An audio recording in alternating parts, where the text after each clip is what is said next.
अखिलेश तिवारी जी मुंबई से। राधे राधे महाराज। राधे राधे महाराज जी, आपके चरणों में कोटि कोटि प्रणाम।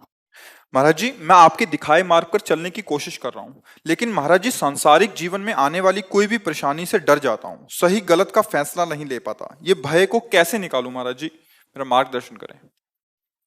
देखो, ये तो तुम्हें सत्संग के द्वारा पता ही चला होगा कि कोई तुम्हारा पहला जन्म तो है नहीं ना। पीछे से हमारे द्वारा बहुत से दो प्रकार के कर्म होते आए हैं, शुभ और अशुभ, और उसी से मिश्रित करके शरीर की रचना हुई है। अगर केवल शुभ कर्म हो तो देव शरीर प्राप्त होता है, केवल अशुभ कर्म हो तो नरक की यातना भोगने वाला यातना देह प्राप्त होता है।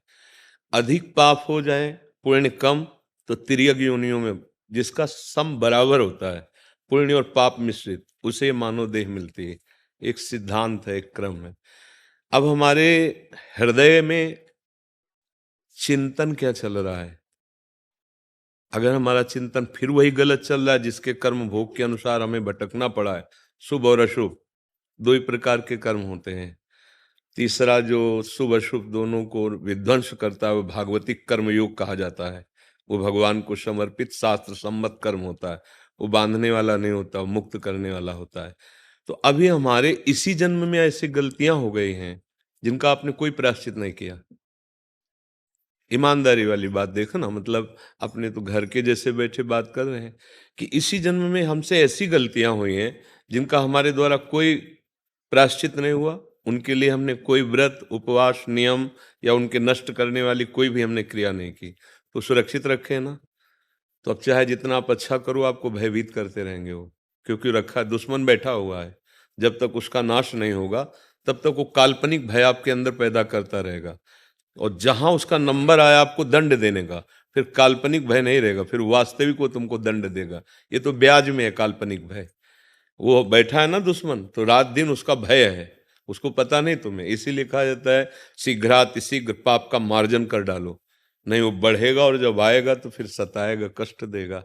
तो मन मलिन है और पाप कर्म जमा है और शुभ इतने हैं नहीं कि हम जो चाहें वो कर लें। तो एक उपाय बचा है, भगवान का आश्रय लेकर उनका नाम जप करना, और जो भी कर्म करो अब गलत ना होने पाए। देखो, अभी तक हमसे गलती हुई तो हो गई, अब हो गई तो हो गई। अच्छा, गलती अज्ञानी से ही होती है, तो भगवान के सामने हम तो बच्चे ही हैं ना, और उन्हीं की माया और उन्हीं के हम, तो गलती क्षमा होने के उपाय हैं। भगवान कहते हैं अहम त्वाम स्वरूपापेभ्यो मोक्षयिष्यामि मा शुचा, मैं तुम्हें सब पापों से मुक्त कर दूंगा। पिता है ना, तो पिता कहते चाहे जितना रुपया लगे हम तुम्हें बचा लेंगे। ऐसे भगवान कहते तुम चिंता मत करो, मैं तुम्हें बचा लूंगा। तो वो तो बचा लेंगे, पिता भले ना बचा पाए क्योंकि वो एक सीमित संपत्ति वाला और सीमित बुद्धि वाला है, लेकिन वो असीम महिमा वाले भगवान है, उनके हाथ में सब कुछ है।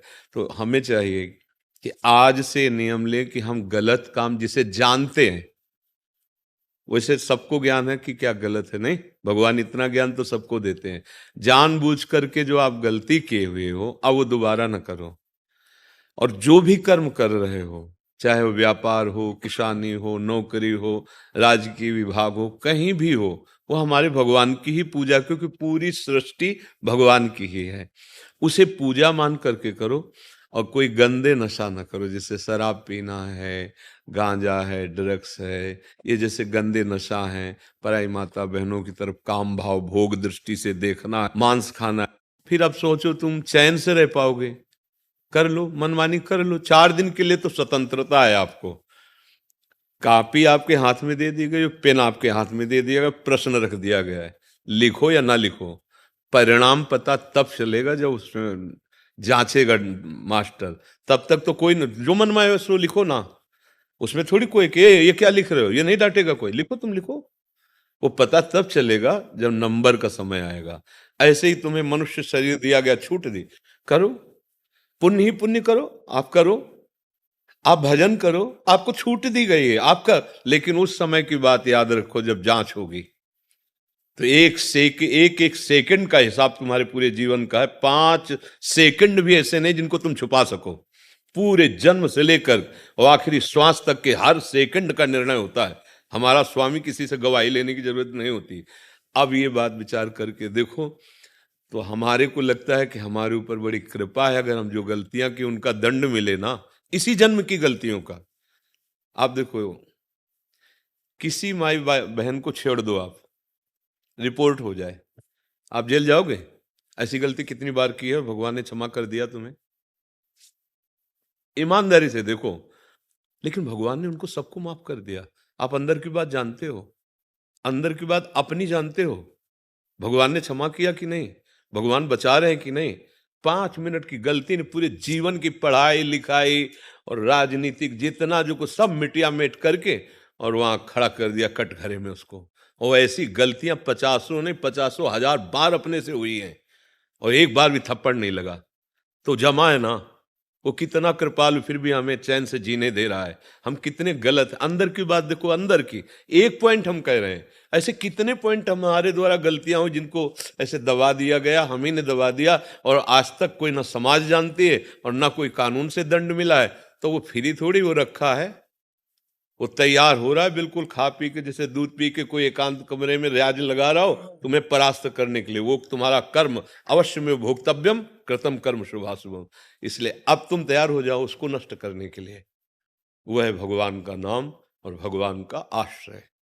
हरि आश्रय लेकर नाम जप करते हुए अब अच्छे कर्म में उतर जाओ, तो वो पूर्व के कर्म नष्ट हो जाएंगे और जो हमारा विधान रच गया है भोगने का, उसको भोगने की सामर्थ्य मिल जाएगी।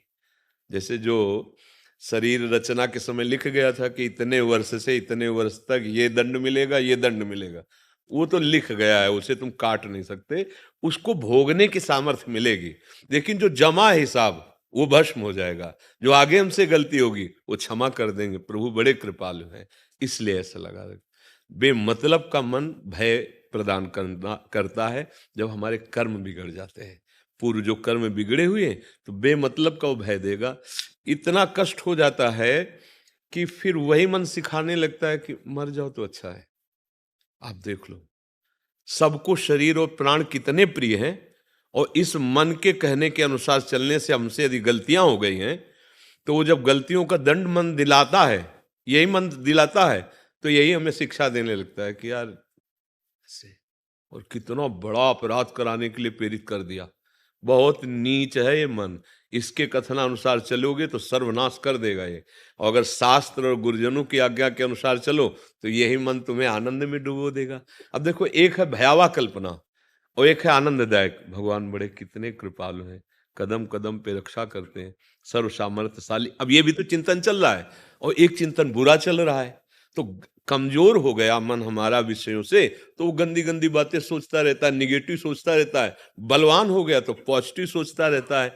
तो हमारी सोच सही हो जाए, इसके लिए हमें नाम जप करना पड़ेगा और गंदे आहार ये सब छोड़ना पड़ेगा। आज हमारा जो समाज है वो पतित होता चला जा रहा है? कितना पतित होता चला जा रहा है। 10-11 बजे तक तो सोना है, 12 दिन में 11-12 बजे तक तो सोना है उसे। रात्रि भर उद्दंडताएं सोचनी है, नशे करने हैं, पार्टीबाजी करनी है, और ये सब। अब ये जीवन कहीं उन्नति वाला जीवन है? आप इसमें सोच के देखो, क्या उन्नति वाला जीवन है? कौन सा जीवन है? ठीक है, तुम धन कमा लिए हो, सैकड़ों अरब कमा लीजिए, मरोगे तो लाद के ले जाओगे सैकड़ों अरब, यही बैंक में जमा रहेंगे और ये आचरण जाएंगे तुम्हारे साथ, जो कर रहे हो ना ये आचरण जाएंगे। अब ये बात समझ में नहीं आती तो आप दूसरा रास्ता ढूंढते हैं, कोई फकीर मिल जाए, कोई ऐसा सिद्ध मिल जाए कि जाके हम उसको रकम दें और वो जन्म कुछ ऐसा कर दे कि हम सुखी हो जाए। कभी नहीं, कुछ नहीं, नाटक के सिवा कुछ नहीं। तुम करो अधर्माचरण और तुम पैसे से अगर सुख खरीद पाओ तो फिर सब भगवान को खरीद लेते हैं, जान लो। पैसे से सत्य वस्तु को नहीं खरीदा जा सकता। ये हम दिमाग में आपके बार बार बैठालना चाहते हैं कि आप नाटकबाजी पर मत फंसिए। किसी की भी ताकत नहीं कि वो आपको आशीर्वाद दे के दुख रहित कर दे। वो सिर्फ आप हो, आप जो अपने को दुख रहित कर सकते हो। क्या? सत्य मार्ग की बात पकड़ लो, सत्य पे चलो, नाम जप करो, जो प्रारब्ध अनुसार दुख सुख आवे उसे भोग लो, भगवान की कृपा से मुक्त हो जाओगे। अब ये सिद्धांत तो समझ में नहीं आता है, हर काम पैसे से ही नहीं होता है। हाँ, ये बिल्कुल भूल हो जाती है। और जहाँ ये पैसे का प्रयोग हो, पैसे के सब काम होते हैं ना, वो सब मायाकृति होता है। बात सच्ची समझ लेना। आज तक कभी किसी पैसे वाले ने भगवान को नहीं खरीदा है। जो सुदामा जी के तंदुल पाते समय भगवान की दशा हुई, जो सबरी जी के बेर पाते हुए हुई, जो विदुरानी जी के केले के छिलके खाते हुए, वो 56 भोग पाते हुए, कहीं आज तक लिखा नहीं मिला कि भगवान की वो दशा हुई हो। भगवान को रोमांच हो रहा है जब सुदामा जी के टूटे हुए तंदुल पा रहे। रुक्मिणी जी देखकर आश्चर्यचकित हो रही, महालक्ष्मी का अवतार है कि आज तक तो हमने किसी भी भोग प्रसाद पाने में प्रभु को इतना सुखी नहीं देखा जैसा आप तंदुल पा रहे। क्यों? क्योंकि पवित्र आचरण, धर्म से चलने वाला भगवान का एक परम भक्त, वो टूटे हुए चावल वो भी सकुचा रहे थे, दे ले रहे थे, तो भगवान ने छील के पाया तो विश्व ब्रह्मांड तृप्त हो गया उन तंदुल से। मैया सबरी के जंगल के बेर भगवान बखान बखान करके पा रहे हैं। इससे पता चलता है हमारे भगवान धन के या 56 भोग के लोभी नहीं है, हाँ तुम्हारे भाव के लोभी हैं। तो बहुत सावधानी से चला जाओ, ये कभी भूल मत करो कि तुम्हें कोई दुख से निवृत्त कर देगा। ये हम प्रार्थना करते हैं, बहुत समझी हुई बात कह रहे हैं, पूरा जीवन इस मार्ग में, भगवत मार्ग में गया, ये थोड़ी पढ़े लिख के हम बात कर रहे हैं, ऐसी नहीं कह रहे हैं। बड़े बड़े महापुरुषों का संग हुआ है बचपन से गंगा किनारे, तो एक से एक भगवत प्रेमी, एक से एक ब्रह्मलीन महात्माओं का संग हुआ है, तो उस सबका निर्णय कह रहे हैं। तुम्हारे दुख को सिर्फ तुम ही मिटा सकते हो, हमारी बात समझ लेना। तुम्हारे दुख को कोई नहीं मिटा सकता। यहां तक देख लो कि भगवान तुम्हारे हृदय में बैठे हैं, है ना, सबके हृदय छत विकारी, मिटा रहे हैं क्या? नहीं ना। तो फिर यार भगवान से बढ़कर कौन हो सकता है? इसका मतलब दुख मिटाने के लिए तुम्हें लगना पड़ेगा, तुम्हें लगना पड़ेगा। सबके हृदय अछत विकारी और सकल जीव जग दीन दुखारी, तहां वेद अस कारण भाखा संत प्रभाव। जितना महापुरुषों का, जितना संतों का अनुभव है, भजन श्रुति भाखा। अगर भजन नहीं करोगे तो हृदय में बैठे हुए भगवान भी तुम्हारे दुख का नाश नहीं कर रहे हैं। औरों की तो बात जाने दो, कुछ नहीं होता इन सब बाहरी बातों से। सच्चाई से चलो, शराब मत पियो, मांस मत खाओ, पराई बहन बेटी की तरफ गंदी भावना मत रखो और नाम जप करो। अभी धीरे धीरे हृदय शांत होने लगेगा, गंभीर होने लगेगा। देखो, कोई भी बाहरी दुख हमें तब तक दुखी करता है जब तक हमारा मन प्रभु में नहीं लगा। तुम खुद दूसरों के दुख मिटाने वाले बन सकते हो, अपने दुख की बात क्या है? नाम जप। ये हम बिल्कुल खुली बातें इसीलिए कहते हैं कि आगे चलकर आपको खुली बातें सुनने को नहीं मिलेंगी। सुविधा शास्त्र जो कह रहा है, गीता जी कह रही, भागवत कह रही, उसके अनुसार भाई चलो, तभी सुखी रहोगे। नहीं तो कोई भी हो, कहीं भी हो, रुपया समेट सकते हो, प्रणाम नमस्कार समेट सकते हो, लेकिन मरोगे तो यमदूत आएंगे लेने के लिए। ये पैसा तुम्हारा यमदूतों से नहीं बचा पाएगा। ये प्रणाम नमस्कार यहां तुम्हारा हो रहा है, वहां डंडे चलेंगे। तस्मात् शास्त्रम प्रमाणम ते कार्या कार्यो व्यवस्थित हो। शास्त्र के अनुसार चलो, धर्म के अनुसार। अब आजकल कौन धर्म के अनुसार चलना चाहता है? आप विचार करके देखो। जिसको देखो वो ये सोचता है झूठ और छल कपट से जितना रुपया आ जाए, चाहे जिस मार्ग में हो, चाहे जिस मार्ग में, मत फंसो। ना तो स्वयं कोई ऐसा कार्य करो, ना किसी को करने का उत्साह दो। अगर आप ऐसे लोगों के पास ना जाए तो सुधर जाए वो भी ना, लेकिन आप खुद गलती करते हो, आप जाते हो, आप ऐसे सब नौटंकी नाटक को स्वीकार करते हो। तो इसलिए हम सबसे प्रार्थना करते हैं, कोई भी तुम्हारे दुख को नहीं मिटा सकता विश्व में। भगवान तुम्हारे हृदय में बैठे नहीं मिटा पा रहे तो औरों की बात जाने दो। जब तक तुम स्वयं सच्चे आचरण नहीं करोगे, भजन नहीं करोगे, दूसरों को सुख नहीं पहुंचाओगे, तब तक तुम सुखी नहीं हो सकते। ये सब नौटंकी नाटक माया का तुम्हारे दुख को दूर नहीं कर सकता। ये बात है, समझ रहे आप जी? अनुराग मिश्रा जी, प्रीति मिश्रा जी, राधे राधे। गुरुदेव आपके चरणों में कोटि कोटि प्रणाम। महाराज श्री, आपके सत्संग से ज्ञात हुआ कि गुरु मंत्र का के जाप के साथ साथ नाम जप व ग्रंथ स्वाध्याय भी करना आवश्यक है। मैं व मेरी पत्नी शंकराचार्य जी ब्रह्मलीन श्री स्वरूपानंद सरस्वती जी द्वारा दीक्षित हैं। वो गुरु मंत्र प्राप्त है। हमें गुरु जी से नाम व ग्रंथ स्वाध्याय का मार्गदर्शन नहीं मिल सका। आप हमारे गुरुदेव समान ही हैं, कृपया उचित मार्गदर्शन करें। देखो, आद्य गुरु भगवान शंकराचार्य जी के द्वारा जो मार्ग प्रस्तुत किया गया है वह है अहम ब्रह्मास्मि। भले आप लोगों को उसका परिचय नहीं, पर मार्ग का जो स्वरूप है वो अद्वैत निष्ठा है। मैं वही ब्रह्म हूं। उसी मार्ग से हम आए हैं। पहले हमारे भी आचार्य भगवान शंकराचार्य ही रहे हैं, कई वर्ष संन्यास और काशी में रहे हैं। वो स्थिति प्राप्त करना अब साधन है नहीं उतना। ईमानदारी से देखो, शरीर में यही स्थिति है तो बातें चाहे हम ब्रह्म की भले करें, लेकिन स्थिति नहीं है। स्थिति शरीर में ही है, इंद्रिय जन्य भोगों में ही है। तो वो बहुत ऊंचाई की बात है, जहां स्थूल सूक्ष्म कारण तीनों शरीरों का त्याग करके संपूर्ण सृष्टि के व्यापार को मिथ्या अनुभव करते हुए अपने स्वरूप में स्थित बहुत मतलब ये जीवन मुक्त परमहंसों का, अब उसी को प्राप्त करना हमारा लक्ष्य है। तो उसका दूसरा सहज स्वरूप है। भगवान शंकराचार्य जी ने भी कहा है, स्वरूपानुसंधान भक्ति रेव गरियसी। स्वरूप अनुसंधान में भक्ति बहुत श्रेष्ठ है, जिससे सहज में हम भगवान को प्राप्त कर लेते हैं। सहज में हम अपने आत्मस्वरूप प्रभु से अपना संबंध जो है वो स्वीकृत है, हम भगवान के अंश हैं, इतना तो पता आपको चले गया होगा। अच्छा, गुरुदेव ने जो मंत्र दिया है वो भगवान शिव का है, पंचाक्षरी है ना, पंचाक्षरी है। अब हमारा जो आगे का मार्ग है वो शिव कृपा से ही प्रकाशित होता है। तो उधर जाने के लिए ना तो सामर्थ्य है और ना साधना है, दोनों बातें। क्योंकि वो अपने जब घर की जैसी बात करते हैं तो समझ, पूर्ण जितेंद्रियता और तितिक्षा, हर कष्ट को सहते हुए शरीर राग को मिटा देना, इतनी विवेक में अभी बुद्धि में इतनी सामर्थ्य नहीं आई है। तो एक बात आई है, हम जैसे हैं प्रभु आपके हैं, और उनका नाम जप करना। अब यह है कि गुरु कृपा से अगर ये भाव तुम्हारे समझ में आ जाए कि अखंड मंडलाकारम व्याप्तम चराचरम तत्पदम दर्शितम इन तस्मै श्री गुरुवे नमः, मेरे गुरुदेव भगवान अखंड मंडल में व्याप्त हैं, इतना भाव सुना तो होगा ही, नहीं समझ पाए तो इतना तो सुना ही होगा कि भगवान गुरुदेव चराचर में व्याप्त हैं।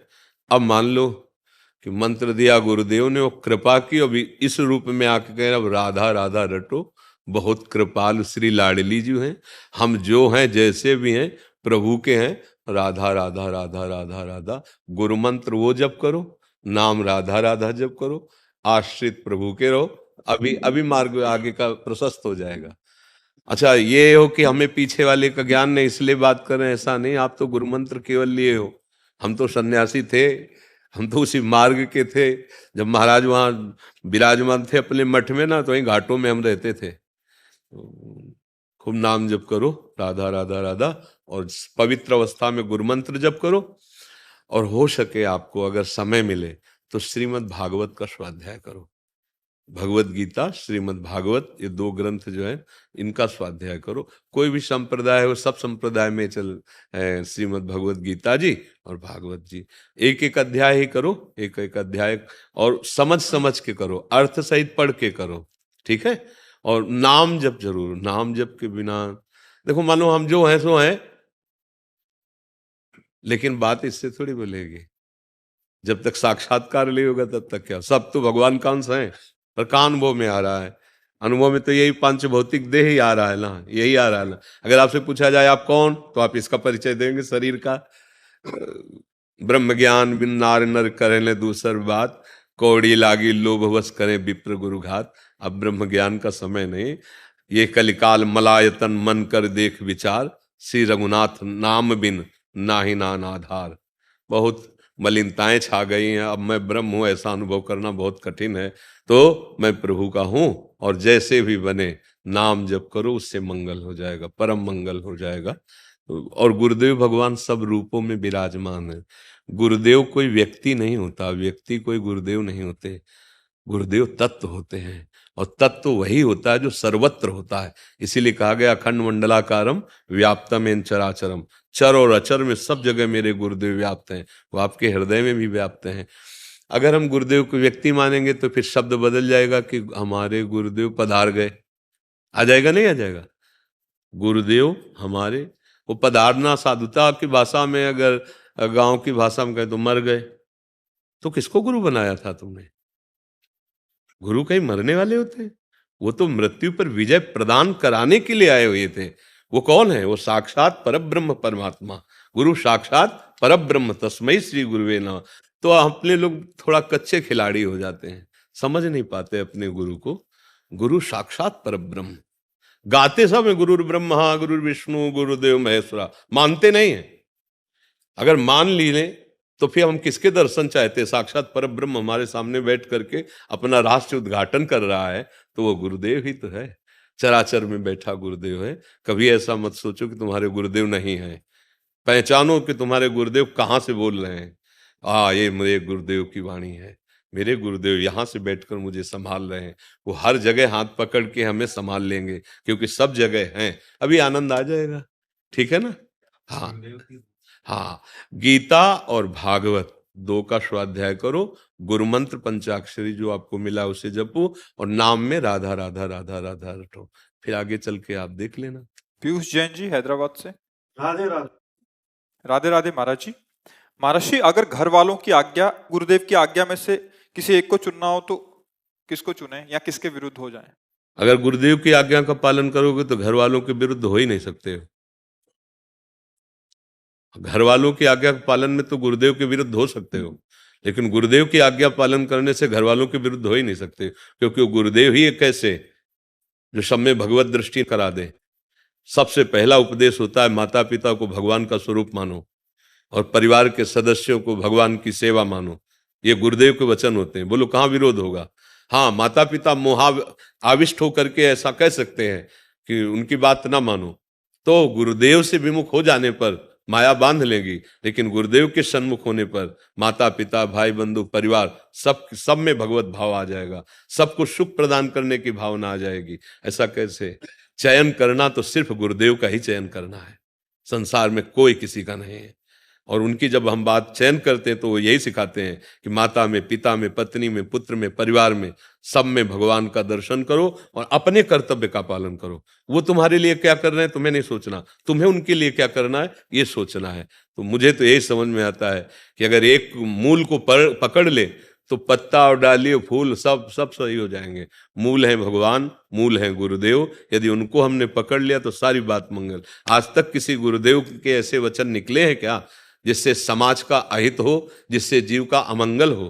तो अब उसमें मानने वाली बात ही क्या है? गुरुदेव के वचन मानने से सबका मंगल होगा, माता का, पिता का, परिवार का, रिश्ते नाते का, सबका मंगल होगा। गुरुदेव ऐसे डॉक्टर नहीं हैं बहुत सोच समझ के। अगर तुम्हारा वैराग्य फिट नहीं तो कह ही नहीं सकते कि तुम घर छोड़ो। हाँ, वैराग्य की ज्वलंत स्थिति है, तब वो जब कहेंगे घर छोड़ो तो पूरे घर की जिम्मेवारी भगवान के हाथ दे देंगे। प्रणत कुटुंब पाल रघुराई। गुरुदेव को अभी समझा क्या? गुरुदेव को समझ लोगे तो ये प्रश्न ही खत्म हो जाएगा कि हम उनकी बात माने कि उनकी बात माने। बात तो गुरुदेव की ही है और कोई मानने योग्य है ही नहीं। बात गुरुदेव की ही मानने योग्य है और तो किसी को मानने योग्य है ही नहीं, क्योंकि कहीं ना कहीं देहाभिमानी मोह ग्रसित वाणी होगी सबकी, लेकिन गुरुदेव वो ज्ञान भरी बात, और ज्ञान भरी बात से सबका मंगल होता है, अमंगल हो ही नहीं सकता। आप बोलो ना,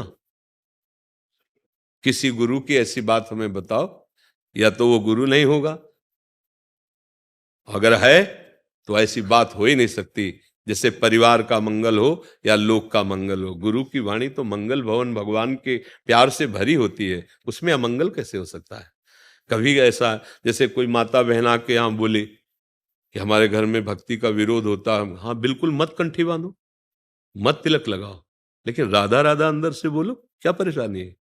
अपने पति में भगवान का दर्शन करो, अपने पुत्र में भगवान का दुलार करो। जरूरी थोड़ी कि तुम भोग लगा के, भोग रसोई बना के पहले ठाकुर को, नहीं, पति में ठाकुर देखो, उनके लिए टिफिन बनाया, उनको भेज दिया, फिर एकांत में बैठ के हम राधा राधा जप रहे हैं या फिल्म देख रहे हैं, तो दोनों बातें तुम्हारे हाथ में है। तो तुम फिल्म ना देख के राधा राधा अंदर जपो, बाहरी दिखावा मत करो भक्ति का। भक्ति तो ऐसी गुप्त अंदर की वस्तु है कि कहीं कोई विरोध हो ही नहीं सकता है। विरोध तब होता है जब हम समझ नहीं पाते हैं। तो हमें लगता है गुरुदेव की बात के आगे तो भगवान की भी बात फीकी है। हाँ, पार्वती जी ने कहा था कि तजौ न नारद कर उपदेशु, आप कहें सत बार महेशु। आराध्य देव भगवान शंकर सैकड़ों बार आकर कहें तो भी मैं अपने गुरुदेव नारद की बात नहीं त्याग सकती। गुरुदेव की बात त्यागने वाली बात गुरुदेव की नहीं है। और वो गुरुदेव ही नहीं है जो त्यागने वाली बात, गुरुदेव तो सर्वांतर्यामी है, उनका विधान सबका मंगल करने वाला है। अमंगल हो ही नहीं सकता तो त्यागने का तो प्रश्न ही नहीं उठता है। आपको ऐसा कभी गुरु वचन लगा क्या? हाँ, तो फिर इसलिए माता पिता का जरूर वचन हो सकता है, क्योंकि वो मोहाविष्ट हैं, मोह से ग्रसित है। उनको लग सकता है कि संत समागम करे कहीं बाबा जी ने बन जाए, उनको लग सकता है ज्यादा भजन करेगा तो फिर संसार में ऐसा नहीं होता। ऐसे नहीं, लाखों लोग संतों के अनुयायी हैं, तो क्या वो कार्य नहीं करते क्या? देश विदेश सब जगह कार्य करे, पर बड़े अच्छे ढंग से करते हैं, सुव्यवस्थित करते हैं। अब गंदे आचरण करो सब ऐसे, तो अब जब संत संग करोगे तो इसी पे शासन हो जाएगा। बढ़िया पवित्र आचरण, पवित्र विचार, एक देव मनुष्य जैसा आपका स्वभाव हो जाएगा, लोक में भी मंगल और शरीर छूटने के बाद भी मंगल। तो हमें तो लगता है गुरुदेव से तो अहित हो ही नहीं सकता है, अमंगल हो ही नहीं सकता है। महाराज जी, बस एक बात भी पूछनी थी कि जन्म से पहले जन्म मृत्यु दुख सुख सब पहले लिख दिया जाता है। हमारी बस ये इच्छा है कि जी पर बस प्राण वृंदावन में निकल जाए और छह कुछ हाँ, इस विधान को अगर पलटा जाता, अगर पलटा न जाता हो तो किसी की कुंडली में नहीं लिखा है कि तुम्हारी मृत्यु वृंदावन में होगी। इसमें निष्ठा काम करती है, आराध्य देव की निष्ठा। खंड खंड होए जाए तन, अंग अंग सतटूक, वृंदावन ने छाड़िबो है बड़ी चूक। जहाँ निष्ठा, आराध्य निष्ठा, तो भाग्य पलट गया। क्योंकि हम कोई सुअर कुत्ता पशु थोड़ी कि हमारे जो भाग्य में लिखा है वही हम भोगेंगे। हम मनुष्य शरीर में आए हैं, हम भजन प्रताप बल से, आराध्य देव के सुमिरन के बल से हम नए भाग्य की रचना करते हैं। नहीं, हमारे भाग्य में भगवत प्राप्ति थोड़ी लिखी है, ये भजन बल से होती है। तो इष्ट का बल, आराध्य देव का बल और नाम जप, इससे सब कुछ हो जाएगा। हाँ, बिल्कुल बिल्कुल। ऐसा ना हो तो फिर मोक्ष होगा ही नहीं, कल्याण होगा ही नहीं, प्रेम प्राप्ति ही नहीं हो सका। अगर भाग्य की केवल लिखी हो, भाग्य में दुख सुख लिखा है, जो विधना ने लिख दिया छठी राव के अंक, राय घटे न तिल बड़े रहुरे जीव निशंक। सुनो भरत भावी प्रबल विलख कहो मुनिनाथ, हानि लाभ जीवन मरण जस अपजस विधि हाथ। ये साधारण नियम लिखा हुआ है, लेकिन भजन बल से धाम में शरीर छोड़ना ये असाधारण है, ये भाग्य बदल देता है। प्रियाजू क्या नहीं कर सकती, कहो कृपा से कहा न हुई, तो बस प्रियाजू को बल रखना है। ठीक है। अवतार सिंह जी पटियाला से जज। महाराज जी, आपके चरणों में कोटि कोटि प्रणाम। महाराज जी, आपके सत्संग सुनकर भगवान जी और माँ जगदम्बा जी की कृपा से ये ज्ञान हुआ कि क्या करना है और कैसे करना है और क्या नहीं करना है। सब कुछ जानकर भी ये मन काबू में नहीं आता और भजन में ध्यान नहीं लगता। काफी समय बैठ भी जाते हैं पर रस नहीं आता। महाराज जी, इस मन को कैसे काबू में लाएं और कैसे माँ जगदम्बा के प्यार के उनकी गोदी में सदा सदा के लिए आने के लिए योग्य बने। देखो, हम ये जानते हैं कि ये नहीं करना चाहिए और ये जानते हैं कि ये करना चाहिए, पर हम अपने को असमर्थ पाते हैं। उसमें होती है भजन की कमी। हमारे जीवन में बल, आध्यात्मिक बल जिसे कहते हैं, वो क्षीण हो चुका है। 5 ज्ञानेंद्रियां मन के साथ जो विषयों का सेवन राग पूर्वक किए हैं, उससे हमारी आध्यात्मिक शक्ति क्षीण हो गई है। हम जानते हैं कि ये नहीं करना चाहिए पर हम नहीं रुक पा रहे हैं। हम जानते हैं ये करना चाहिए पर हम उस पर नहीं टिक पा रहे हैं। तो दोनों में जो हमें बल चाहिए था, वो बल हमारा क्षीण हो चुका है। मन खष्टान इंद्रियाणि प्रकृति स्थानी कर सती, शब्द स्पर्श रूप रस गंध, ये 5 प्रकृति में, इसी में सब भोग आ जाते हैं। जितने सृष्टि के भोग हैं ये 5 में आ जाते हैं, शब्द स्पर्श रूप रस गंध। और इसकी भोगता 5 ज्ञानेंद्रियां हैं, मन सहित 5 ज्ञानेंद्रियां हैं, जो देखना, सुनना, सूंघना, छूना, भोगना आदि है ना ये। अब क्या हुआ, अगर ये राग रहित होकर धर्म पूर्वक केवल भोगी जाती तो हमारी शक्ति क्षीण नहीं होती। राग का त्याग करके और धर्म युक्त भोगा जाता तो शक्ति क्षीण नहीं होती। लेकिन राग से युक्त होकर के और शास्त्र विरुद्ध, ईमानदारी से देखिए हृदय में, तो वो क्या हुआ कि हमारी जो पवित्रता थी, आध्यात्म शक्ति थी, वो क्षीण हो गई। अब हम चाह करके भी नहीं संभाल पा रहे। अभी उपाय एक है, जहां से शक्ति का स्रोत होता है वो भगवान का आश्रय है, भगवान के शरण है, और नाम से बल प्रकट होता है। श्री राम बोलो, कृष्ण बोलो, हरि बोलो, राधा बोलो, जो भी हमारे प्रभु के सब नाम, आप माँ बोलो, अम्बा बोलो, दुर्गा बोलो, वो एक ही प्रभु हैं। अपने भक्तों के लिए विविध नाम रूप धारण किए हुए हैं। वो हरि अनंत, हरि कथा अनंता, हरि अनंत रूपों में, उनकी लीला अनंत रूपों में। अगर हम निष्ठापूर्वक नाम जप करें, नाम जप, और जो आचरणों से हम गिरे हैं, उन आचरणों से जितना हम बच सकते हैं बचने की चेष्टा करें, और नाम जप करें, तो हमारे हृदय में आत्मबल आ जाएगा, पावर आ जाएगा। फिर हम जो करना नहीं चाहते फिर नहीं होगा, और जो चाहते हैं वही होगा। वो पावर आ जाता है। जैसे अभी मन है, आप लगाना चाहते हो पर नहीं लगता है, और एक आध्यात्मिक पावर ऐसा आ जाता है कि हजारों के बीच में समाधिस्थ हुआ जा सकता है। जहां मन को चाहे वही मन को स्थित कर दिया, क्योंकि अभ्यास किया और पावर अर्जित किया।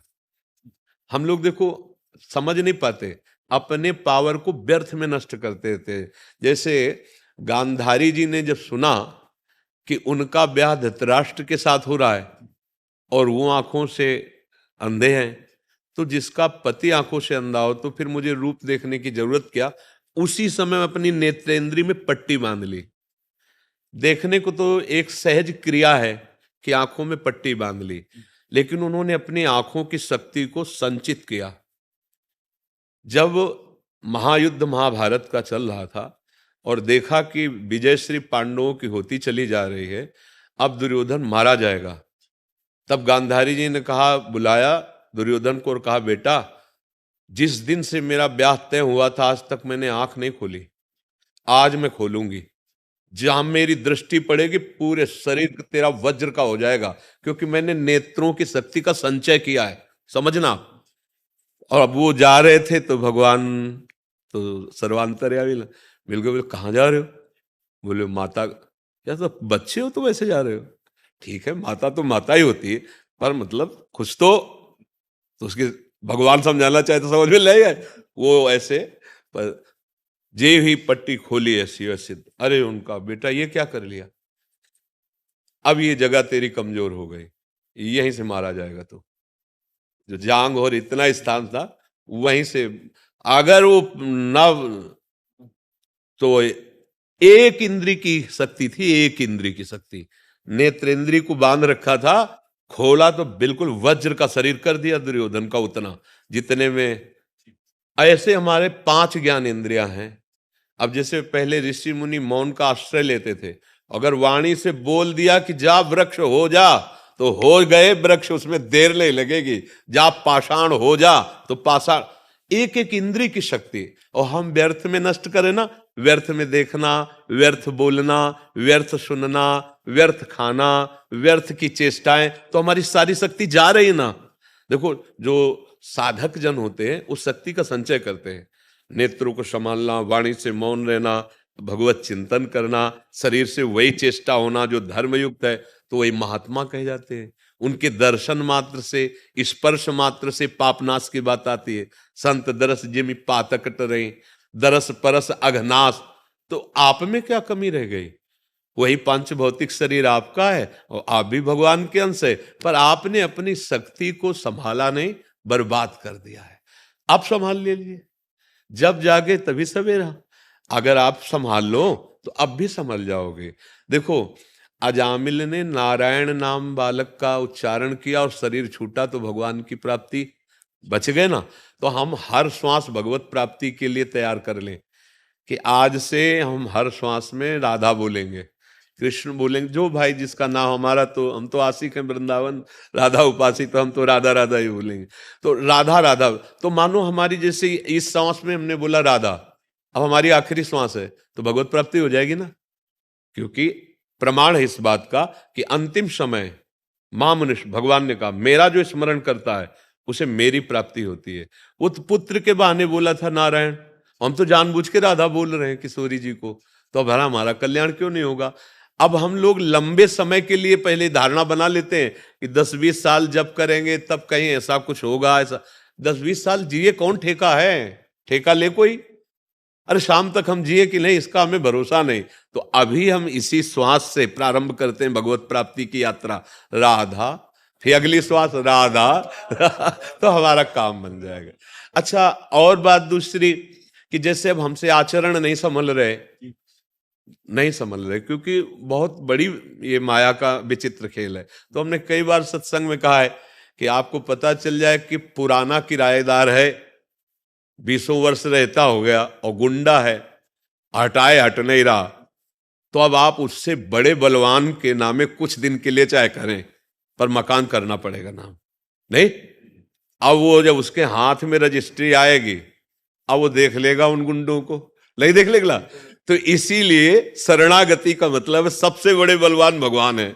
अब ये काम क्रोध लोभ मोह मद मत्सर हमारी धज्जियां उड़ा रहे हैं, हम कह रहे निकल जाओ भैया, वो कह रहे बहुत जन्म से अधिकार के, हम कैसे जाएंगे? तो प्रभु के नामे रजिस्ट्री, तनुवांग मनोभी रमलई सोहम तवेगा, हे हरि आपके वो सब निकल जाएंगे।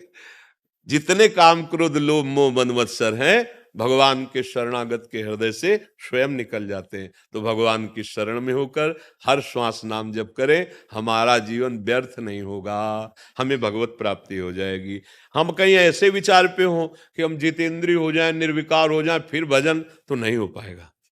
देखो खुली बात है, कलिकाल है, और अपने लोगों की दशा देख लो क्या है। अभी कुछ सोचते हैं, थोड़ी देर में कुछ सोचते हैं, क्या भरोसा इस अपनी बुद्धि मन का? तो भरोसा प्रभु का और राधा राधा। हम पापी हैं, नीच हैं, कामी हैं, क्रोधी हैं, जैसे भी हैं प्रभु आपके हैं, और आपका ही नाम जपेंगे, राधा राधा। अब आप देख लेना, पक्का कल्याण हो जाएगा, पक्का कल्याण हो जाएगा। अनीश जी हिमाचल से। राधे राधे महाराज जी, मैं शराब मांस मछली का सेवन करता हूँ, कई बार छोड़ने का प्रयास भी कर चुका हूँ, पर छोड़ नहीं पा रहा महाराज जी, बार बार ध्यान उसी तरफ जाता है, कृपया मार्गदर्शन करें। कैसी बात करते हो? प्रयास करे छूट ना पावे, ऐसा कैसे हो सकता है? शरीर ही छूट जाएगा एक दिन, फिर ये गंदी बातें क्यों नहीं छोड़ सकते? आप इतने कमजोर हो गए हो कि देख लो आपको मन कितना तोड़ दिया कि आप कहते हो मैं छोड़ना चाहता हूँ, छोड़ नहीं सकता। ऐसी ये बात तो हमारी समझ में कम आती है कि आप छोड़ना चाहें और फिर वो छूटे ना, ऐसा कैसे हो सकता है? बाहर से सुन के आप छोड़ने की बात करें, अंदर से सुख बुद्धि आपकी उसमें है, अंदर से सुख बुद्धि, इसलिए आप नहीं छोड़ पा रहे हैं। क्या लाभ आपको शराब पीने से मिलेगा? हमें एक भी लाभ बता दीजिए आप शराब पीने में। शास्त्रीय निषेध तो है ही, पंच महापापों में ये रखा गया है शराब, लेकिन लाभ क्या है इसमें आप बताओ? एक तो आपका पैसा जाता है, अगर उसी पैसे की मिठाई और सामग्री लाते हो, घर में बच्चों को बांटते, तो कितना खुश होकर आपके गले लगते, मेरे पापा, मेरे भैया, या मेरे जो। आपने उतने की शराब पी, आपके अंगों को भी नुकसान पहुंचता है, वो जो आपके अंग हैं उनको हानि पहुंचाती है। शराब से किसी के अंग पुष्ट होते हैं क्या अंदर के?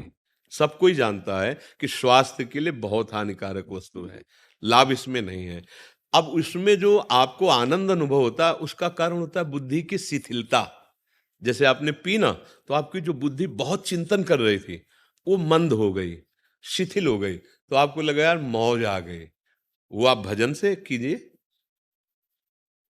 बिना किसी नशे के आप परमानंद में नहीं, अब समझ में नहीं आया। जैसे आप सोते हैं तो आपको नींद बहुत अच्छी लगती है, आप 5-6 घंटा सोने के बाद देखो कैसा अनुभव होगा, हाँ ऐसा अनुभव होगा ना। क्या खास बात रही? 6 घंटे संसार का चिंतन नहीं किया, उसके खास बात ये रही कि बुद्धि 6 घंटे संसार का चिंतन नहीं की, इसलिए वो सुख का अनुभव कर रही। तो जागृत में भी ऐसी अवस्था की जा सकती है कि भगवान का चिंतन करते हुए सत्भावना से आप, तो देखो 6 घंटा आप जो नींद लेते हो, उसमें जो आपको सुख मिलता है, वो संसार का चिंतन छोड़ने के कारण है।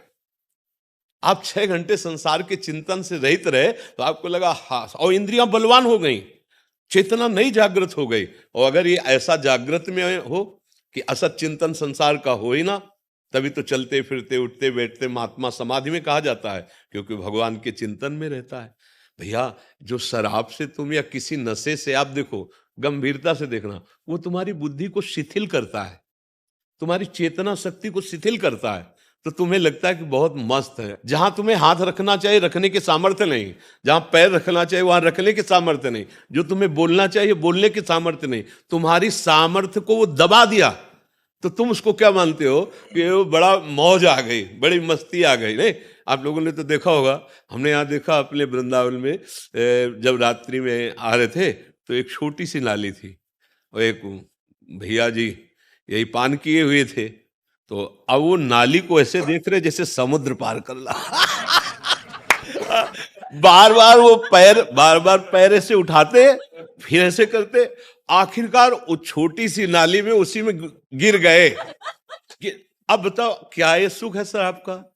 जहां हम पैर रखना चाहते हैं वहां रखने की सामर्थ्य नहीं, जो हम बोलना चाहते हैं बोलने की सामर्थ्य नहीं, वो हमारी चेतना शक्ति को दबा रहे। कोई भी नशा होता है वो हमारी चेतना शक्ति को बढ़ाता नहीं है, वो दबाता है। आप किसी भी नशेबाज को देखिए, आप वो चेतना शक्ति को लुप्त, तो आप ऐसा नाश क्यों कर रहे हैं? अच्छा, जैसे मांस की बात है, लोगों का ये कहना होता है कि भाई मांस से हमारे को बल मिलता है। नहीं भाई, तुम्हारे को मांस से बल नहीं मिलता है, तुम्हारी एक भावना बन गई है। दूसरे के शरीर को काट कर खाकर तुम बलवान और प्रसन्न हो सकते हो, ऐसा नहीं। हाँ, दो हो सकते हैं, या तो हिंसक पशु या राक्षस।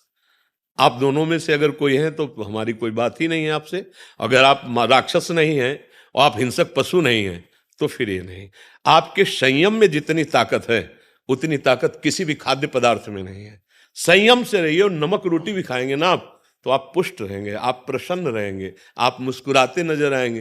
अभी बेचारे दीनहीन पशु पक्षी, मालूम मुर्गा है ये सब, अब ये तो राक्षसी भाव है हमारी समझ में। आप अपने लिए बहुत हानि का कार्य कर रहे हैं।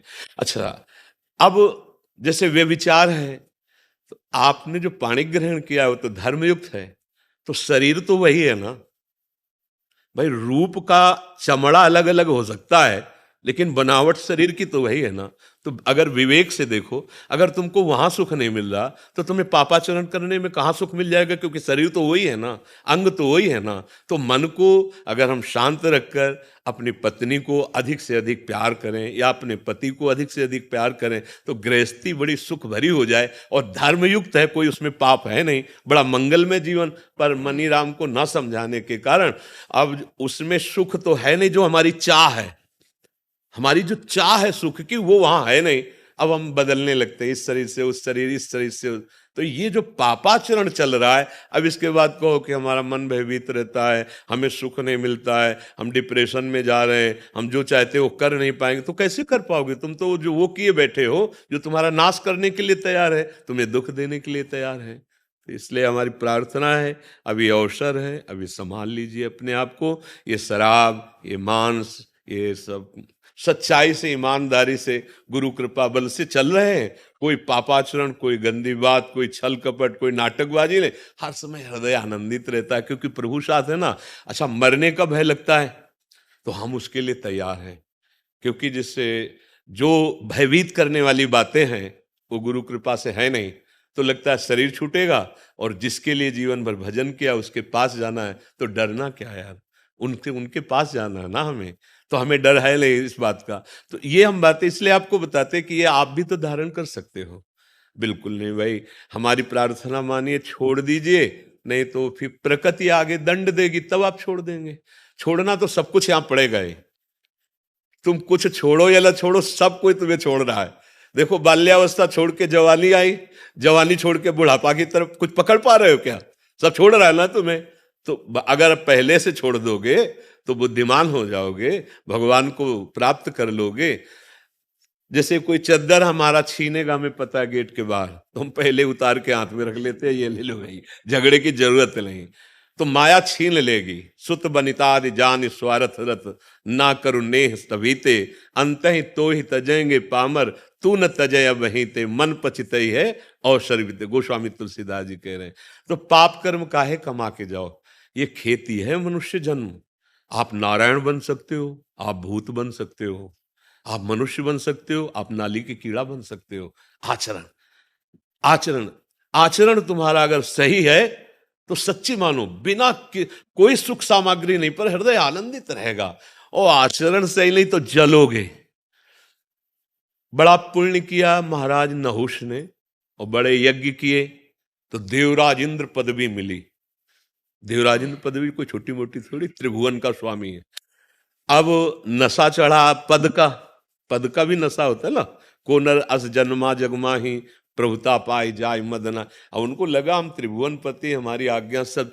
तब उन्होंने कहा कि भाई देवराज इंद्र जो पूर्व थे उनकी पत्नी सेवा में आवे। अब इतनी अप्सराएं हैं, इतनी सुविधा है, लेकिन पदाभिमान पापाचरण के लिए प्रेरित किया।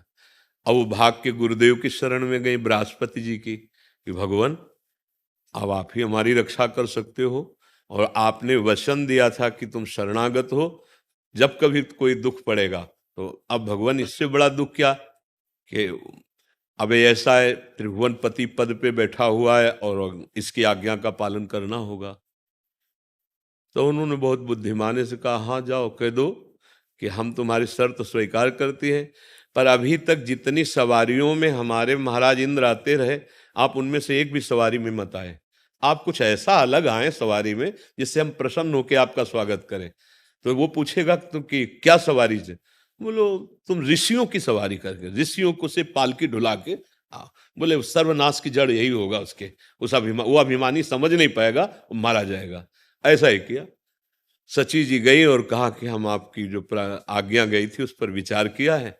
तो कभी एरावत पे देवराज इंद्र आते हैं, कभी विमान पे आते हैं। हम चाहते हैं आप ऐसे सवारी पे आओ कि आज तक कोई इंद्र ऐसा किया ही ना हो, तो उसका आदेश कीजिए। तो आप सप्त ऋषियों की पालकी जुतवा और उस पर बैठ करके आओ और शीघ्र आओ आप, हम आपके मिलन के लिए महल में इंतजार कर रहे हैं। अभिमानी आदमी पापाचरण करने वाला ये जान नहीं पाता कि मेरे नाश का कारण क्या है। अब जो जगत बंदनी ऋषि है उनको पालकी में आज्ञा कर दी जोतने के लिए, तो वो तो देवराज की आज्ञा है। अच्छा, इतना व्याकुल हो गया कि कहा सर्प सर्प सर्प। सर्प माने होता तीव्र गति से चलो, हाँ जल्दी। लात मारी ऋषि के मस्तक पे, कहा सर्प। बस लौट पड़े और कहा कि नीच पापी, तो त्रिभुवन पति पद पर बैठ करके और हम ब्रह्म ऋषियों को पाल, जा सर्प हो जा। तो 10,000 वर्ष तक अजगर योनि को प्राप्त हुए।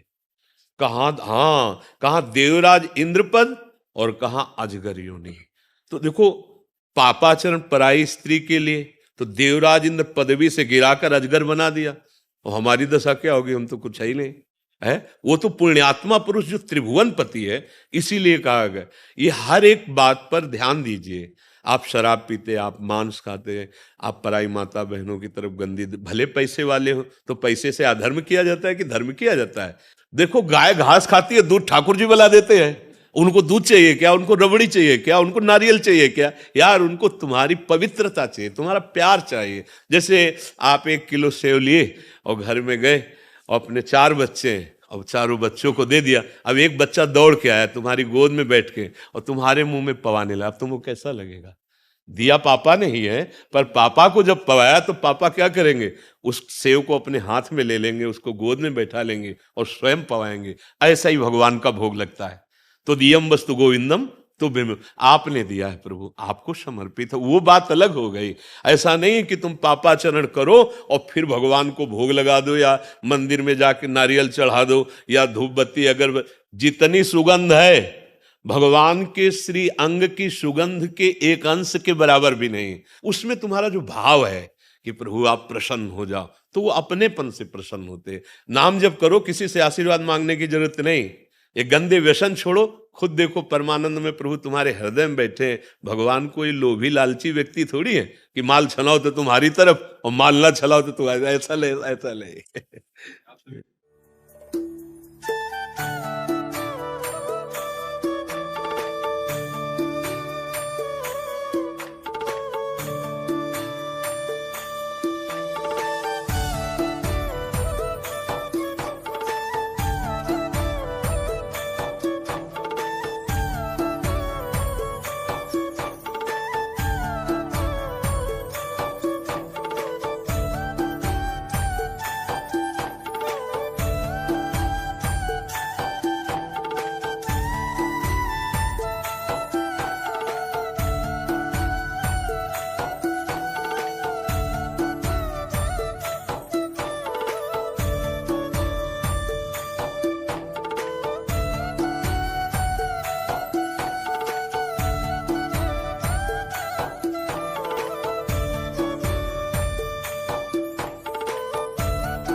कंचन गौरांगी राधे वृंदावनेश्वरी तानु सुते देवी पानमामि हरे प्रिय।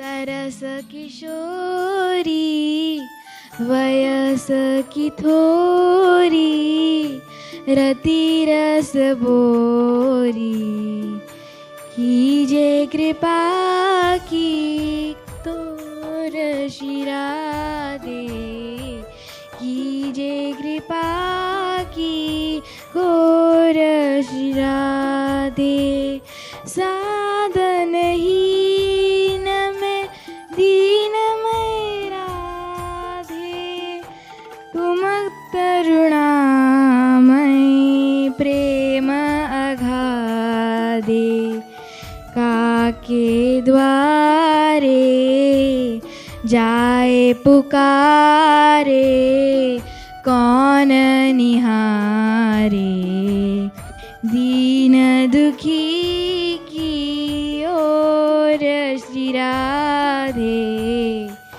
दीन दुखी की ओर श्री